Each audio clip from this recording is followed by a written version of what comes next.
हमारे प्यारे नबी उस समय अभी दुनिया में पैदा नहीं हुए थे। वह जमाना अरब समाज का वह दौर था जब हर तरफ अंधकार छाया हुआ था।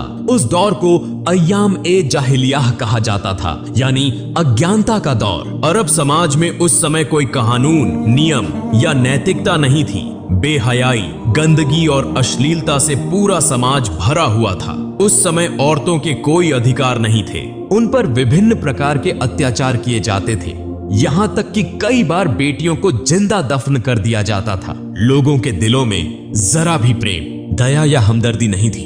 औरतों को मात्र भोग की वस्तु समझा जाता था। यहाँ तक कि बाजारों में पुरुष और महिलाओं को गुलाम और बांदी बनाकर बेचा जाता था। उस समय विभिन्न क्षेत्रों से मुसलमान खाने काबा का तवाफ करने के लिए मक्का आते थे, लेकिन खाने काबा के अंदर 360 मूर्तियां रखी हुई थीं, क्योंकि उस समय मक्का में मुसलमानों के साथ साथ ईसाई, यहूदी और विभिन्न कबीलों के लोग भी व्यापार के लिए स्थायी या अस्थायी रूप से बसे हुए थे। उनमें काफिरों और मुशरिकों की संख्या अधिक थी। इसी कारण उनका दबदबा सब पर बना हुआ था। फिर 570 ईस्वी का समय आया जब मक्का के प्रधान नबी करीम के दादा और कौरैश कबीले के सरदार अब्दुल मुत्तलिब थे, जो खाने काबा की देखभाल के जिम्मेदार भी थे। उस समय नबी अपनी माता आमिना के गर्भ में थे। इसी दौरान एक दिन अरब में एक बड़ी हाथियों की सेना दिखाई दी, जो धीरे धीरे मक्का की ओर बढ़ रही थी। लोग उनके भय से अपने घर बार छोड़कर भागने लगे थी, क्योंकि वे उनका मुकाबला करने की ताकत नहीं रखते थे। यहां तक कि वह सेना कई मक्का वासियों को कैद करके उन पर जुल्म और अत्याचार करने लगी और नबी के दादा अब्दुल मुत्तलिब के 200 ऊंटों सहित मक्का के सभी ऊंट छीन लिए, ताकि कोई उनसे लड़ न सके। उसी समय नबी के चाचा अब्बू तालिब आकर अब्दुल मुत्तलिब को मक्का की स्थिति से अवगत कराते हैं और कहते हैं, अब्बा, हम उस हाथियों की सेना से लड़ नहीं सकते, इसलिए हमें उनके सामने हथियार डाल देने चाहिए। तब अब्दुल मुत्तलिब अपने बेटे अबू तालिब को लेकर हाथियों की सेना के सरदार से मिलने के लिए रवाना होते हैं। इस सेना का सेनापति था मक्का के पड़ोसी क्षेत्र यमन का शासक अबरहा। वह बहुत शक्तिशाली और प्रभावशाली था। हालांकि अरब समाज उस समय अंधकार में डूबा हुआ था, लेकिन दुनिया के अधिकांश लोग जान चुके थे कि इस्लाम ही सबसे उच्च, सच्चा और शांति का धर्म है। इसी कारण विभिन्न क्षेत्रों के लोग इस्लाम स्वीकार कर रहे थे और समूहों में हज के लिए मक्का आते थे। इस्लाम और खाने काबा की यह लोकप्रियता देखकर अब्रहा ने अपनी शक्ति के बल पर यमन की राजधानी सना में खाने काबा जैसा एक गिरजाघर बनाया, क्योंकि वह चाहता था कि लोग ईसाई धर्म स्वीकार करें और उसके बनाए हुए गिरजे में अधिक से अधिक आएं। लेकिन जब अब्रहा ने देखा कि उसकी इच्छा पूरी नहीं हो रही थी, तो वह अत्यंत क्रोधित हो गया और उसने निर्णय कर लिया कि वह खाने काबा को ढा देगा। फिर अब्रहा 60,000 सैनिकों और 13 हाथियों के साथ मक्का की ओर रवाना होता है। उसी समय अब्दुल मुत्तलिब उसके पास पहुंचकर उससे कहते हैं, मैं तुम्हें चेतावनी देता हूं, जिस घर को तुम गिराना चाहते हो वह अल्लाह का घर है, इसलिए इस खतरनाक काम से बाज आ जाओ। लेकिन अब्रहा ने उनकी बात सुनने से इनकार कर दिया। तब अब्दुल मुत्तलिब ने उससे कहा, तुम मेरे ऊंट वापस कर दो। यह सुनकर अब्रहा हैरान हो गया और बोला, मैं तुम्हारे पवित्र उपासना स्थल को गिराने आया हूं, जहां तुम्हारे पूर्वज पूजा करते रहे हैं। इससे तुम्हारी इज्जत और पहचान मिट्टी में मिल जाएगी। मगर तुम्हें इसकी कोई चिंता नहीं, तुम सिर्फ अपने ऊंट वापस लेने आए हो। तब अब्दुल मुत्तलिब ने उत्तर दिया, मैं अपने ऊंटों का मालिक हूं, इसलिए मैं उन्हें लेने आया हूं। लेकिन इस मक्का और खाने काबा का असली मालिक अल्लाह है। निश्चित रूप से मुझे विश्वास है कि अल्लाह स्वयं ही इस काबा की रक्षा करेगा। अब्रहा ने उत्तर दिया, आज मैं यह भी देखना चाहता हूं कि तुम्हारा अल्लाह किस तरह मेरे हाथों से खाने काबा को बचाता है। फिर अब्रहा ने अब्दुल मुत्तलिब को उनके ऊंट वापस कर दिए और अब्दुल मुत्तलिब अपने घर लौट आए। अगले दिन सुबह अब्रहा अपनी हाथियों की सेना के साथ मक्का में प्रवेश करने के लिए बढ़ रहा था, लेकिन जैसे ही हाथी खाने काबा की सीमा में पहुंचे, वे आगे बढ़ने के लिए तैयार नहीं थे। ऐसा लगा जैसे उनके पैर पत्थर के हो गए हों और किसी चीज में जकड़े हुए हों। अब्रहा और उसके सैनिक चालाकी से जबरदस्ती हाथियों का रुख मोड़ देते हैं और उन्हें अच्छा अच्छा खाना खिलाते हैं। वे खाने की ये सभी चीजें खाने काबा के सामने फैला देते हैं, ताकि हाथी लालच में आकर दोबारा खाने काबा की ओर बढ़ें। इधर अब्दुल मुत्तलिब बहुत अधिक चिंतित थे। दुखी मन से वे खाने काबा के पास आते हैं। खाने काबा के दरवाजे पर एक जंजीर थी। अब्दुल मुत्तलिब ने उस जंजीर को मजबूती से पकड़ लिया और अपना सिर दरवाजे पर रख दिया। फिर अल्लाह ताला से दुआ करने लगे, हे अल्लाह, यह घर तेरा है और इसकी रक्षा की जिम्मेदारी भी तेरी है। हम तो सिर्फ तेरे बंदे हैं, हमारे बस में कुछ भी नहीं।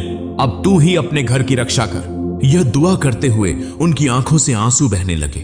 तभी अचानक अब्दुल मुत्तलिब ने आकाश से एक आवाज सुनी। वे धीरे धीरे आगे बढ़े और जैसे ही उन्होंने नजर उठाई, उन्होंने देखा कि आकाश से सैकड़ों अबाबील पक्षी मक्का की ओर आ रहे हैं। अब्दुल मुत्तलिब आश्चर्य से पक्षियों को देख रहे थे और मन में सोच रहे थे, शायद यह अल्लाह की ओर से भेजी गई वह रहमत है जो आज खाने काबा को बचाने के लिए आई है, वरना इतने अधिक अबाबील पक्षी यहाँ क्यों आए हैं। हर अबाबील के पास 3-3 कंकड़ियां थीं। एक कंकड़ी उनकी चोंच में थी और 2 कंकड़ियां उनके पंजों में थीं। अब्दुल मुत्तलिब ने देखा कि सभी अबाबील पक्षियों ने खाने काबा के चारों ओर घेरा बना लिया है, यहां तक कि वे तवाफ कर रहे हैं। तब वे समझ गए कि आज दुनिया की कोई ताकत खाने काबा को नष्ट नहीं कर सकती। फिर सभी अबाबील पक्षी तेजी से अब्रहा की हाथियों की सेना और उसके सैनिकों पर टूट पड़े। अब्रहा के सैनिक पक्षियों को देखकर बेहद डर गए और वहां से भागने लगे। लेकिन तब तक सभी अबाबील पक्षी अपनी चोंच और पंजों में मौजूद कंकड़ियां अब्रहा की सेना और हाथियों पर बरसाने लगे, जैसे आकाश से पत्थरों की बारिश हो रही हो। यह देखने में आया कि हर कंकड़ी सैनिकों के शरीर को चीरकर आर पार हो रही थी और पलों में पूरा लश्कर नष्ट हो गया। यहां तक कि अब्रहा भी वहीं मारा गया और अल्लाह ताला ने उन काफिरों को तबाह कर दिया। यह अल्लाह रब्बुल आलमीन की कुदरत थी कि उन्हीं छोटे छोटे पत्थरों के जरिए 60,000 सैनिक और 13 हाथी नष्ट हो गए। यह घटना कुरान पाक की सूरह अल फील में बयान की गई है, जहां अल्लाह ताला फरमाते हैं, क्या तुमने नहीं देखा कि तुम्हारे रब ने हाथी वालों के साथ क्या सलूक किया? क्या उसने उनकी चालाकी को नाकाम नहीं कर दिया? अल्लाह ताला ने उनके खिलाफ झुंड के झुंड अबाबील पक्षी भेजे, जिन्होंने हाथियों की सेना पर छोटे छोटे कंकरीले पत्थर बरसाए, जिसके परिणाम स्वरूप वह सेना कुचले हुए तिनके की तरह हो गई। इसी तरह उस दिन अल्लाह ताला ने खाने काबा की रक्षा की। इस घटना के लगभग 2 महीने बाद एक रात एक अद्भुत घटना घटी। मक्का के लोग अपनी अपनी व्यस्तताओं में लगे हुए थे। उसी रात नबी करीम के दादा अब्दुल मुत्तलिब खाने काबा की छत पर खड़े थे। अचानक उन्होंने आकाश पर एक चमकदार रोशनी देखी जो पूरे अरब, पूर्वी क्षेत्रों और पूरी दुनिया में फैल रही थी। यह दृश्य देखकर अब्दुल मुत्तलिब हैरान रह गए और तेजी से नीचे उतरे। जब वे खाने काबा के अंदर पहुंचे तो उन्होंने देखा कि वहां मौजूद 360 मूर्तियां, जो विभिन्न मूर्ति पूजकों ने रखी थी, स्वतः गिरकर टूट रही थीं। वे खाने काबा से बाहर निकले तो उन्होंने यह दृश्य भी देखा कि कूफा और शाम के बीच पानी का प्रवाह शुरू हो चुका है, जबकि कई वर्षों से वहां पानी का नामो निशान तक नहीं था। उसी समय उनकी नजर अपने घर की ओर पड़ी। वे देखते हैं कि उनके घर से एक अजीब रोशनी निकल रही है, ऐसी रोशनी जो उन्होंने पहले कभी नहीं देखी थी।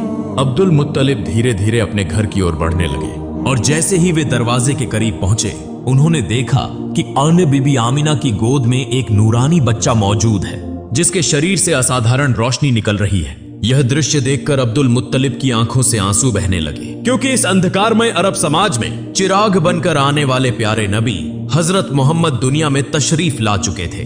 अगले दिन अब्दुल मुत्तलिब ने अपने प्यारे नवासे की अकीकी की, ऊंट ज़बह किया और गरीबों व जरूरतमंदों को खाना खिलाया। इस मौके पर उनके बेटे अबू तालिबा भी उनकी मदद कर रहे थे। इसी दौरान नबी के चाचा अबू लहब वहां पहुंचे, मगर जब उन्हें पता चला कि उन्हें गरीबों के साथ बैठकर खाना पड़ेगा तो वे दरवाजे से ही वापस लौट गए, क्योंकि अबू लहब बहुत घमंडी इंसान था। इधर हजरत आमिना के सीने में दूध नहीं था, इसलिए नबी करीम को दूध पिलाने के लिए एक आदाई को बुलाया गया। वह दाई दरअसल अबू लहब की पत्नी की बांदी थी। जब अबू लहब घर वापस आया तो उसकी पत्नी ने उससे गुस्से में झगड़ा किया कि तुमने मेरी बांदी को यह काम करने क्यों दिया, क्योंकि असल में भी अबू लहब की पत्नी भी बहुत घमंडी औरत थी। दूसरी ओर यहूदी विद्वान एक स्थान पर बैठकर आपस में चर्चा कर रहे थे। वे यह समझ चुके थे कि जरूर कोई खास बच्चा पैदा हुआ है, क्योंकि वो उनकी धार्मिक किताबों में इसका उल्लेख था। जिस रात प्यारे नबी का जन्म हुआ, उस रात आकाश पर जो प्रकाश प्रकट हुआ, उसे देखकर यहूदी और ईसाई विद्वान समझ गए थे कि वह बच्चा दुनिया में आ चुका है। मगर ये यहूदी सबसे अधिक चिंतित थे, क्योंकि उनमें से किसी भी यहूदी के घर ऐसा बच्चा पैदा नहीं हुआ था। तो फिर वह बच्चा कौन हो सकता है? इसीलिए यहूदी सरदारों ने कई बच्चों को खरीदने की कोशिश की ताकि उस बच्चे को अपनी जाति में शामिल कर सकें। बल्कि उन्होंने कई धोखेबाज औरतों को पैसे देकर वो आदेश दिया कि वे किसी खास निशानी के माध्यम से उस नबी को खोजें। कुछ दिनों बाद बच्चों के नाम रखने का एक समारोह हो रहा था। वहां कई बच्चों के नामों की घोषणा की जा रही थी और सभी लोग खुशियां मना रहे थे। इसी सभा में अब्दुल मुत्तलिब भी आए, अपने प्यारे नवासे को गोद में लिया और उसका नाम रखने के लिए आगे बढ़े। अब्दुल मुत्तलिब पहले उस काले पत्थर पर हाथ रखते हैं, तभी खाने काबा के दरवाजे का कुंडा दरवाजे पर खुद ब खुद टकराने लगता है और नन्हे नबी के शरीर से नूर की किरणें निकलने लगती हैं। अब्दुल मुत्तलिब सबके सामने खड़े होकर बच्चे का नाम मोहम्मद रखने की घोषणा करते हैं। यह सुनकर वहां मौजूद विभिन्न कबीलों के लोग हैरान रह जाते हैं और कहने लगते हैं, यह कैसा नाम है? यह तो हमारे किसी देवी या देवता के नाम से नहीं मिलता। वास्तव में उन्होंने इससे पहले मोहम्मद नाम कभी नहीं सुना था, इसीलिए लोग आपस में इस नाम पर बहस करने लगे। तभी नबी के चाचा अबू तालिबा आगे आते हैं और कहते हैं, ए लोगो, चुप हो जाओ। यह बच्चा मोहम्मद के नाम से जाना जाएगा और तुम लोग इस नाम को कभी भी बदल नहीं सकते। यह कहकर उन्होंने सबको शांत करा दिया और सभी ने उनकी बात मान ली। फिर देखा गया कि अबू लहब अपनी कट पत्नी की बांदियों को वापस लेने आया था, जिसने नबी करीम को सबसे पहले दूध पिलाया था। अब नबी भूखे थे मगर उन्हें दूध नहीं मिल रहा था। यह देखकर अब्दुल मुत्तलिब सीधा अबू लहब के पास गए और उससे इसका कारण पूछा। अबू लहब कहने लगा, यह बांदी मेरी पत्नी ने मुझे तोहफे में दी थी, इसलिए इसकी मालकिन मेरी पत्नी है। यह सुनकर अब्दुल मुत्तलिब गुस्से में आ गए और कहा, तुम मोहम्मद के चाचा होकर भी ऐसी बात कर रहे हो, जबकि मैं तो मोहम्मद के लिए अपनी जान भी देने को तैयार हूँ, मगर अल्लाह ही सबसे बड़ा रक्षक है। इसीलिए नबी करीम ज्यादा दिनों तक दूध के बिना नहीं रहे। उस समय अरबों की परंपरा थी कि बच्चे के जन्म के बाद उसे दूध पिलाने और पालन पोषण के लिए देहाती औरतों को सौंप दिया जाता था, ताकि वह खुली हवा में पलकर मजबूत हो। इसका एक और लाभ यह था कि बच्चे को शुद्ध अरबी भाषा सिखाई जाती थी। उन बंजारिन महिलाओं को इस सेवा के बदले अच्छा इनाम भी दिया जाता था। हर साल रेगिस्तानी महिलाएं मक्का आती थीं ताकि बच्चों को गोद ले सके। इस साल भी कई महिलाएं अपने पतियों के साथ मक्का पहुंची थीं। उनमें एक जोड़ा ऐसा भी था जो रास्ते की भीषण गर्मी के कारण थक चुका था और उनका ऊंट भी कमजोर हो चुका था। मजबूरी में उन्होंने सबसे पहले अपना ऊंट सस्ते दामों में बेच दिया और फिर बच्चे की तलाश में निकल पड़े, क्योंकि वे देर से पहुंचे थे। इसलिए दूसरी महिलाएं पहले ही सभी बच्चों को ले चुकी थीं। यह देखकर उनका दिल उदास हो गया। इसी दौरान जब कसाई उनके बेचे हुए ऊंट को ज़िबह करने लगा तो अचानक ऊंट खड़ा हो गया, भागने लगा और सीधा नबी करीम के घर में प्रवेश कर गया। यह देखकर वह महिला भी ऊंट के पीछे पीछे दौड़ती हुई नबी के घर पहुंच गई। नबी करीम की माता हजरत आमिना उस महिला को थका हुआ और भूखा देखकर उसे अपने घर में भोजन के लिए ले जाती हैं और अपने बच्चे को पालने में लिटा देने के लिए कहती हैं। जब वह महिला अपने बच्चे को पालने में रखने लगती हैं, तो अचानक वह नन्हे मोहम्मद को देखती हैं, जिनके शरीर से नूर की किरणें चमक रही थीं। यह देखकर वह महिला आश्चर्यचकित रह जाती हैं। फिर उन्होंने नन्हे मोहम्मद को अपनी गोद में उठा लिया और उन्हें भूखा देखकर दूध पिलाया। यही महिला नबी की दूध माँ हजरत हलीमा सादिया थी। चूंकि नबी करीम की परवरिश के लिए ज्यादा इनाम देने वाला कोई नहीं था, इसलिए अब तक किसी ने नबी को गोद नहीं लिया था। इस मामले में हजरत अब्दुल मुत्तलिब और हजरत आमिना हजरत हलीमा और उनके पति से पाम की बातचीत करते हैं। हजरत हलीमा और उनके पति यह जानते हुए भी कि उन्हें ज्यादा इनाम नहीं मिलेगा, इस बात पर राजी हो जाते हैं। फिर हजरत आमिना अपनी सारी तकलीफों के बावजूद अपने लखते जिगर को हजरत हलीमा के सुपुर्द कर देती हैं। अब बदले में उन्हें 2 ऊंट और एक गधा दिया जाता है। जब हजरत हलीमा नबी को लेकर अपने इलाके में पहुंचती हैं, तो वहां को बारिश होने लगती है। हालांकि इससे पहले कई सालों से वहां बारिश नहीं हुई थी। साथ ही जब से नबी करीम हजरत हलीमा के घर आए, तब से उनके घर में अल्लाह की रहमतों की बारिश होने लगी। यूं 2 साल का अरसा गुजर गया। जब मुआहिदे की मुद्दत पूरी हो गई, तो हजरत हलीमा और उनके पति नबी करीम को वापस उनकी मां हजरत आमिना के पास ले आते हैं। जैसे ही नबी आते हैं, तो खाना ए काबा नूर से जगमगा उठता है। दूसरी तरफ हजरत आमिना अपने बेटे को देखकर खुशी से रो पड़ती हैं। लेकिन इसी वक्त काबा के आसपास एक महामारी फैल चुकी थी। साथ ही हजरत अब्दुल मुत्तलिब को खबर मिलती है कि बन यहूदी अब भी नबी को तलाश करने की कोशिश कर रहे हैं। किसी भी खतरे से बचाने के लिए हजरत अब्दुल मुत्तलिब दोबारा नबी को हजरत हलीमा के पास भेज देते हैं। फिर और 2 साल गुजर जाते हैं। अचानक एक दिन हजरत हलीमा सख्त बीमार हो जाती हैं। वहां के हकीम और जादूगर उन्हें ठीक करने की कोशिश करते हैं, लेकिन कोई फायदा नहीं होता।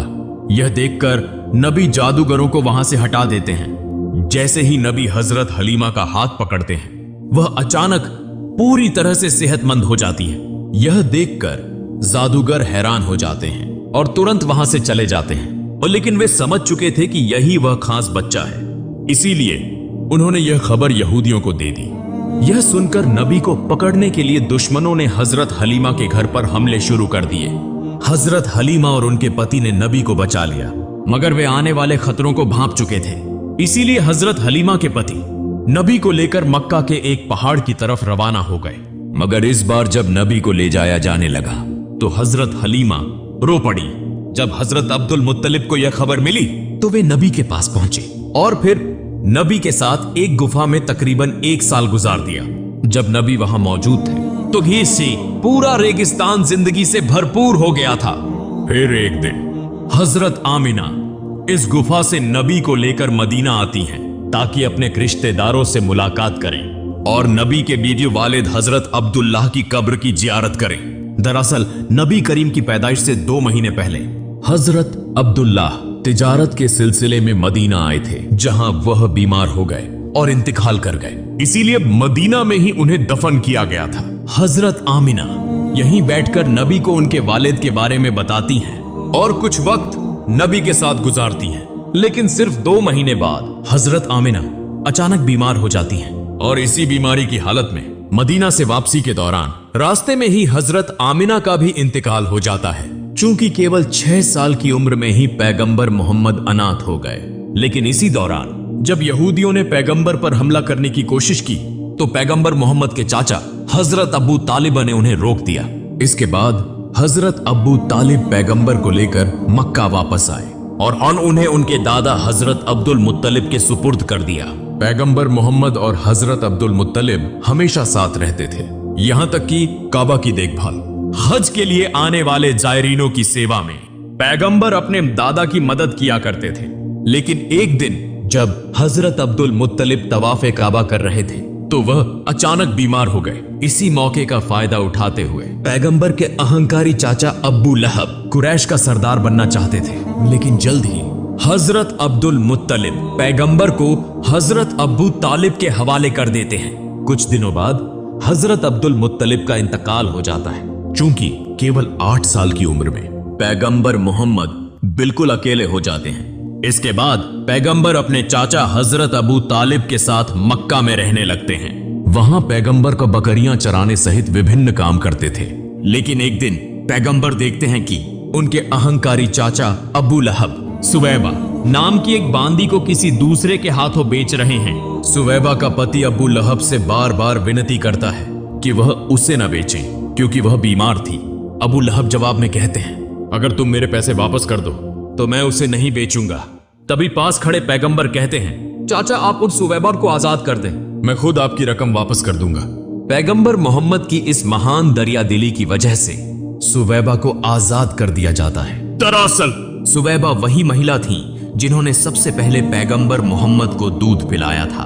फिर एक और दिन पैगंबर मोहम्मद देखते हैं कि एक व्यक्ति अपनी बेटी को जिंदा दफनाने के लिए ले जा रहा है। इस दौरान उसकी पत्नी अपने पति के पैरों को पकड़कर रो रही थी और उससे विनती कर रही थी कि वह ऐसा न करे। पैगंबर मोहम्मद उस नन्ही बच्ची को गोद में लेकर उस व्यक्ति के पास आते हैं और उसे समझाते हैं कि बेटी माता पिता के लिए रहमत होती है।